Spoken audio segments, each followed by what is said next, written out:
జీవితపు నిజమైన సమస్యలకు బైబిల్ నందు అద్భుతమైన జవాబులు మరియు పరిష్కారములు కలవు. మన సమస్యలను అధిగమించడానికి మనము వాక్యమును కౌన్సిలింగ్ అడుగుదాం. నేడు చింత, వర్రీ లేదా యాంగ్జైటీ గురించి ఆలోచన చేద్దాం.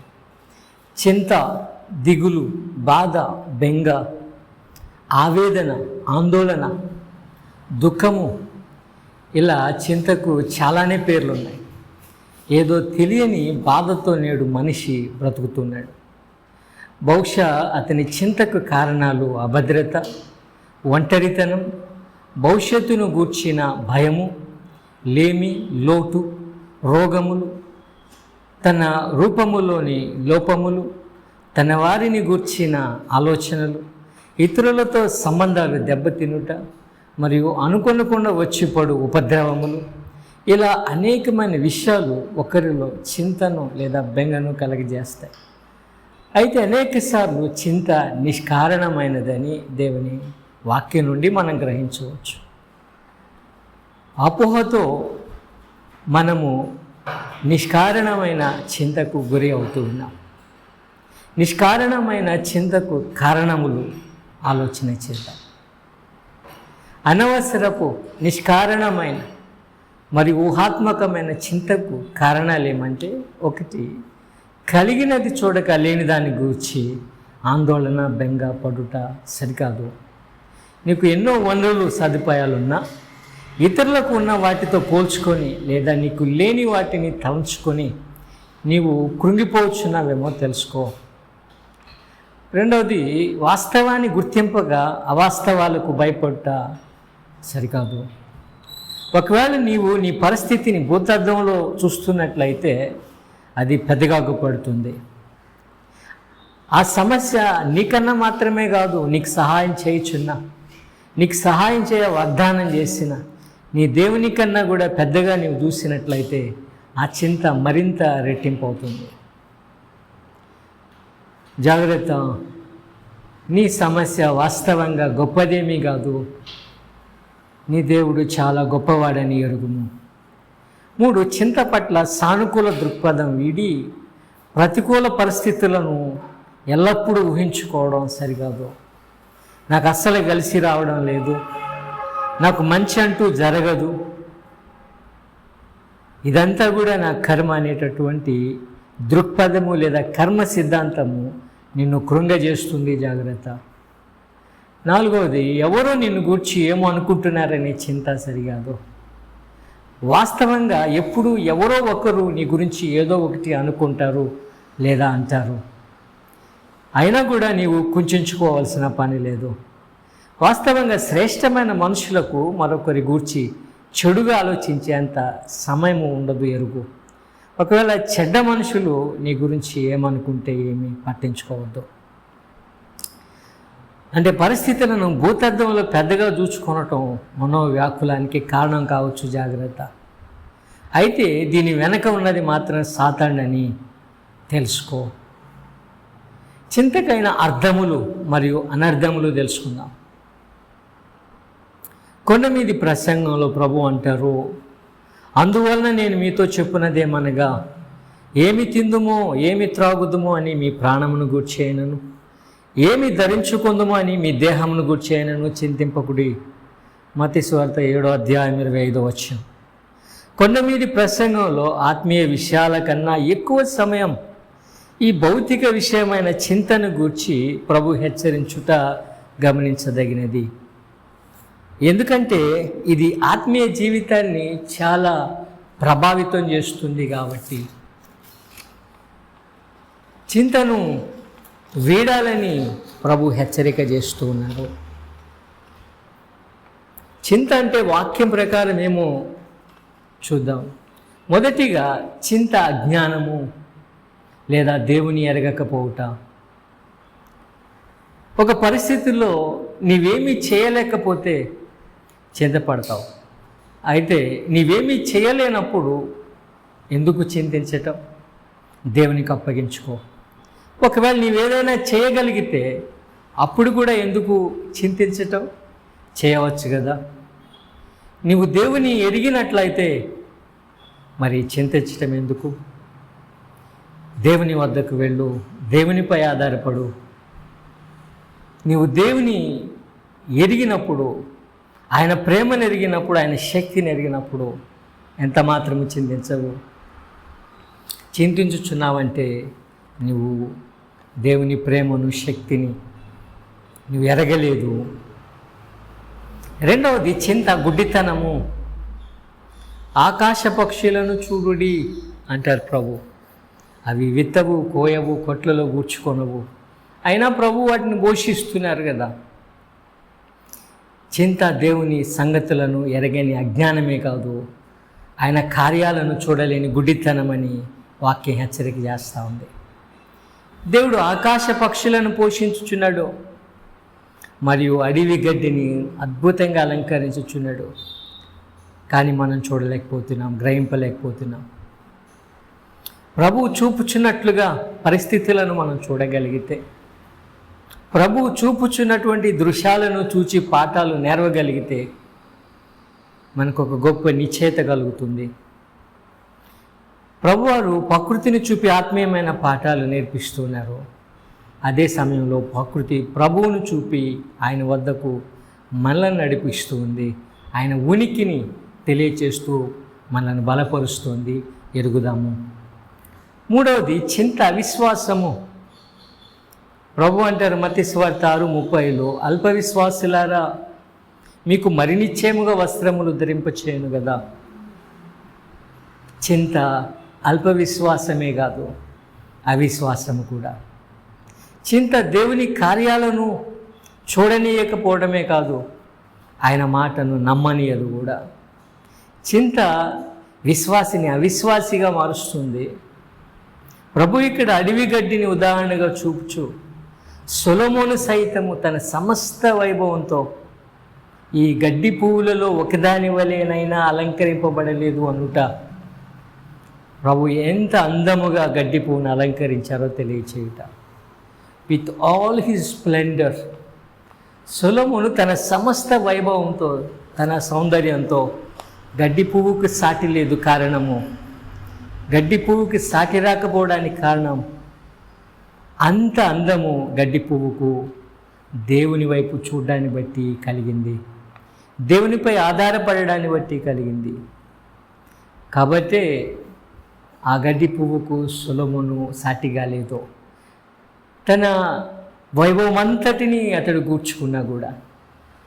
కానీ మనము అనేకమైనటువంటి సృష్టిలో ప్రతిదానికన్నా కూడా మనం శ్రేష్ఠులమై ఉన్నాం కదా, మనం ఆయన పిల్లలమై ఉన్నాం కదా. నమ్మినట్లయితే మరి నిశ్చయంగా ఆయన మనల్ని అలంకరించునని, మనకు కావలసినది అనుగ్రహించునని, మన చింత తొలగించునని వాక్యం తెలియజేస్తుంది. నాలుగవదిగా చింత, పాపము. దేనిని గూర్చి చింతపడుకుడి కానీ మీ విన్నపములు, విజ్ఞాపనలు, యాచనలు దేవునికి తెలియజేయండి అని పౌలు భక్తుడు ఫిలిప్పీ సంఘానికి రాశాడు. ఫిలిప్పీ పత్రిక 4:6.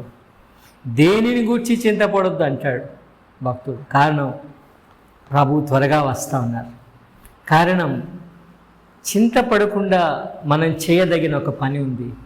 అది మన ప్రార్థనలు, యాచనలు, విజ్ఞాపనలు దేవునికి తెలియచేయుట. చింత ప్రార్థింపని పాపమని, చింత ఆజ్ఞాతిక్రమమైన పాపమని కూడా దేవుని వాక్యం మనల్ని హెచ్చరిస్తూ ఉంది ఇక్కడ. అంటే చింత ఒక పాపము కాదు, 2 పాపములు ఇందు ఇమిడి ఉన్నాయి. చింతను గూర్చి దేవుని వాక్యం ఏమంటుందంటే, చింత పిరికితనము.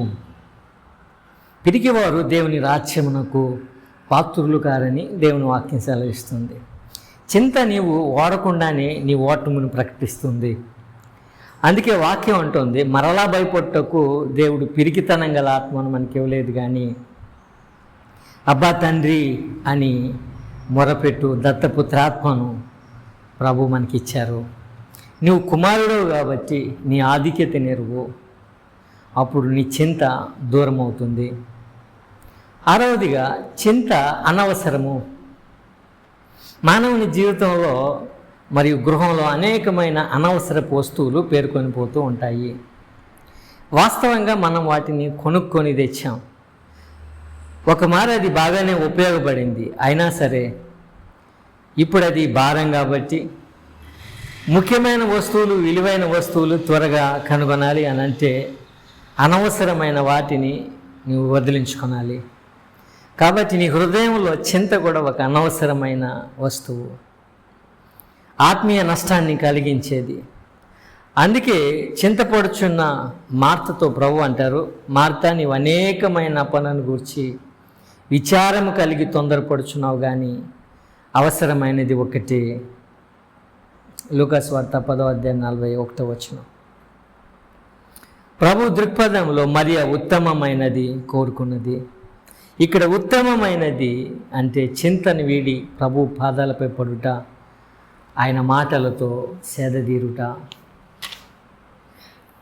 7వదిగా చింత అపోహ లేదా అబద్ధం.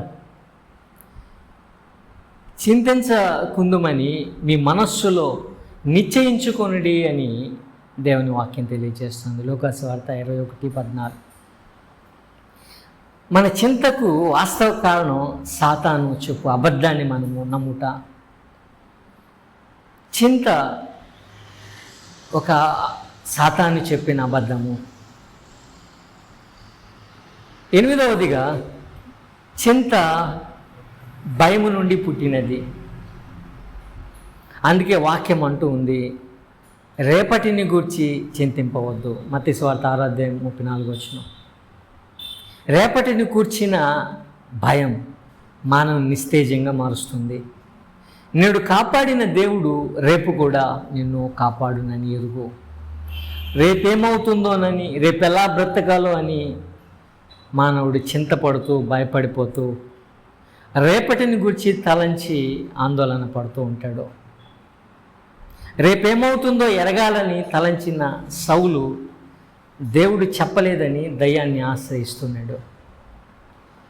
భవిష్యత్తు అతడు తెలుసుకున్నాడు, కానీ రేపు జరగబోయేది అతనికి మరింత చింతను కలిగించి అతడు కూలిపోవడానికి కారణమైంది. అతడు తన భవిష్యత్తుని ఎలాగూ మార్చుకొనలేకపోయాడో, అదే దేవునిపై ఆధారపడినట్లయితే దేవుడు భవిష్యత్తును కూడా మార్చగలిగిన వాడు. దేవుని పిల్లలు విశ్వాసులుగాన తమ భవిష్యత్తు కొరకు, రేపటి కొరకు దేవునిపై ఆధారపడుట నేర్చుకొనవలసిన వారిగా ఉంటున్నారు. మరణాన్ని గూర్చి కూడా మనము భయపడ పని లేదు.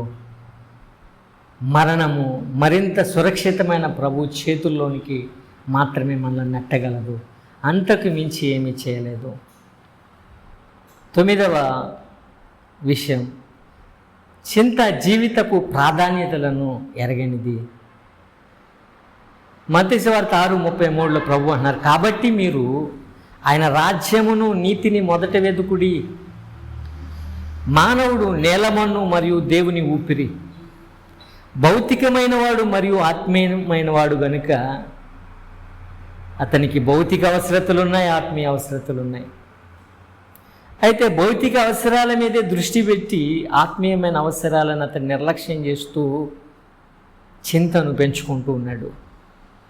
ప్రతి అవసరతకు అతడు దేవునిపై ఆధారపడాలన్నది మర్చిపోతూ ఉంటాడు. దేవుని అడిగినట్లయితే చింత తొలగును. ప్రియమైన దైవాన్వేషి, చింతపడుతున్నావా? ప్రభు విషయమైన కార్యాలను గురించి మాత్రమే చింతించు, అది నీకు ఆశీర్వాదమని 1 కొరింథీ పత్రిక 7:34 తెలియజేస్తాను. ఈ భౌతికమైన చింత, ఈ లోకానుసారమైన చింత నీ దేహమును, ఎముకలను బలహీనపరుస్తుంది.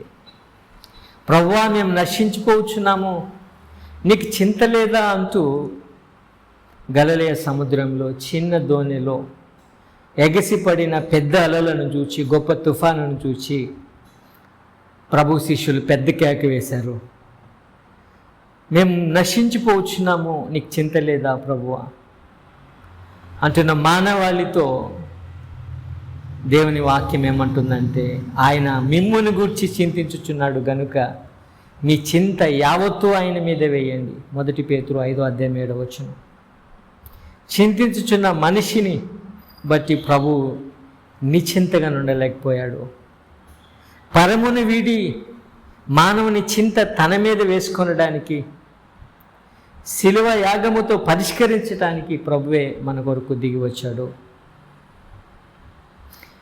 దేవుని అంగీకరించు, ఆయన రక్షణ మార్గమును అంగీకరించు, ఆయనతో సహవసించు, దేవుని వాక్యమును ధ్యానించు, ప్రార్థనా జీవితాన్ని కలిగి ఉండు, నిరాడంబరమైన జీవితాన్ని కలిగి ఉండు. ఈ లోకపు ఆడంబరాలకు పోకు, జీవితపు ప్రాధాన్యతలను ఎరుగు, ఏది ఉత్తమమో, ఏది అత్యంత ప్రాముఖ్యమో, అవసరమో నీవెరుగు, నీ వెలువను నీవెరుగు. ఈ విధంగా నీవు నీ ఆత్మీయ జీవితంలో చింతను అధిగమింపవచ్చని దేవుని వాక్యం తెలియజేస్తూ ఉంది.